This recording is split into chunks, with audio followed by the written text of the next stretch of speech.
Avec la permission d'Hachem, je vous souhaite à vous tous une bonne semaine. On a vu que Moshe Rabbeinu, la mort de Moshe Rabbeinu, on l'a lié à Simchat Torah. Alors, il y a une question qui se pose. Pourquoi on doit lire la mort de Moshe Rabbeinu à Simchat Torah? Pourquoi on ne va pas lire la mort de Moshe Rabbeinu, je ne sais pas, pendant Tisha B'Av, je ne sais pas moi, ou le mois d'Adar, parce que Moshe Rabbeinu, il est né le mois d'Adar, il est mort le mois d'Adar. Alors, on raconte pas son histoire. Moshe Rabbeinu, il est mort le mois d'Adar. Mais pourquoi à Simchat Torah? Le jour de la joie, le jour, les jours des fêtes, on a passé Rosh Hashanah, Kippour, Sukkot, Simchat Torah, on a passé des moments merveilleux avec Hachem. Et voilà, on termine la Torah avec la mort de Moshe Rabbeinu. C'est triste quand même. C'est triste. Eh bien mes amis, il faut savoir une chose. On lit la mort de Moshe Rabbeinu justement à Simchat Torah. Et pourtant, on est tous heureux. Les Juifs croient que la mort, c'est la fin. C'est pas vrai. Si tu as étudié la Torah, la mort de la personne, c'est Simchat Torah. Dans l'autre monde, ils accueillent le monsieur qui a étudié la Torah et qui respecte la Torah avec joie. Donc c'est Simchat Torah. Et c'est ça, je pense que c'est ça le message.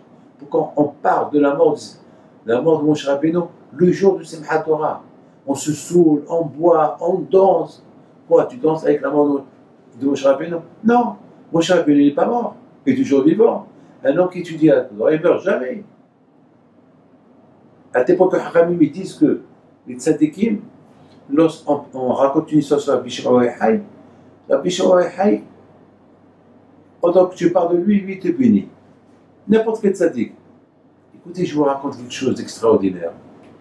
La semaine dernière, il y a 2 semaines, pardon, je devais faire la prière le vendredi soir, et je voulais faire Kaddish d'un air, je ne sais pas quoi. Un air, j'arrivais pas à trouver la pâte de Kaddish du vendredi soir, c'est avec un air de chant. Et je ne voyais pas. Et soudainement,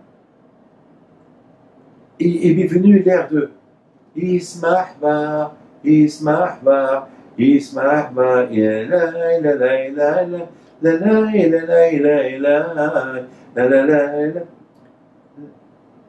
J'ai fait le Kaddish sur cette air.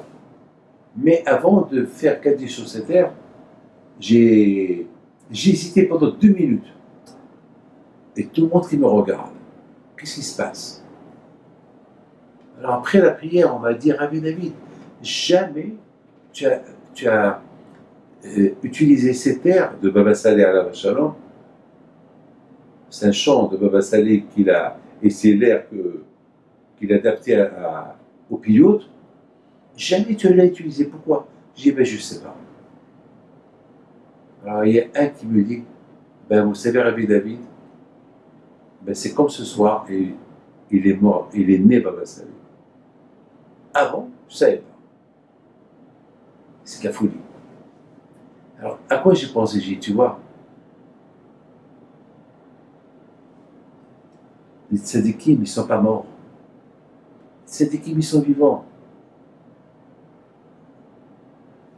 On dirait que la neshama de Baba Saleh alav shalom, elle était à la synagogue. Et elle a marqué sa présence à la synagogue. Et pour qu'elle marque sa présence à la synagogue, alors il fallait utiliser l'air de son chant au Kaddish. Et on dirait que Mina Shamayim, on m'a bloqué ma tête pour que j'ai aucun air dans ma tête. C'est que cet air-là, il est venu. Les amis de tzadikim ne sont pas morts.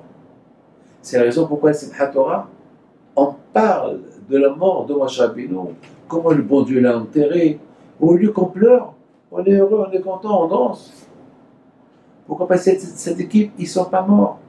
Et tout de suite, dès qu'on a terminé la paracha de Bezot HaBeracha, tout de suite, on attaque la paracha de Bereshit. C'est-à-dire que lorsqu'on voit quelqu'un qui a quitté ce monde, c'est vrai, il t'a quitté, il a quitté ce monde, mais il y a un début qui commence pour lui dans l'autre monde. C'est-à-dire que c'est comme un déménagement de ce monde à l'autre monde. Et la joie, elle continue dans l'autre monde. C'est la raison pour laquelle les tzadikim, on leur fait une hiloula. Au lieu qu'une fois par an, on soit triste par la mort du tzadik, non, on fait la hiloula. La hiloula, c'est mariage. Regardez, tous ces hiloulotes qu'on fait pendant toute l'année, combien on est heureux, on est content, on se régale, on donne. Ces tzadikim, ils ne sont pas morts, ils sont vivants. Sinon, pourquoi on les évoque? Pourquoi on prie? On prie parce qu'on demande à Kadosh Baruch Hu que leur mérite soit avec nous. Que Dieu fasse que leur mérite soit avec nous. Amen.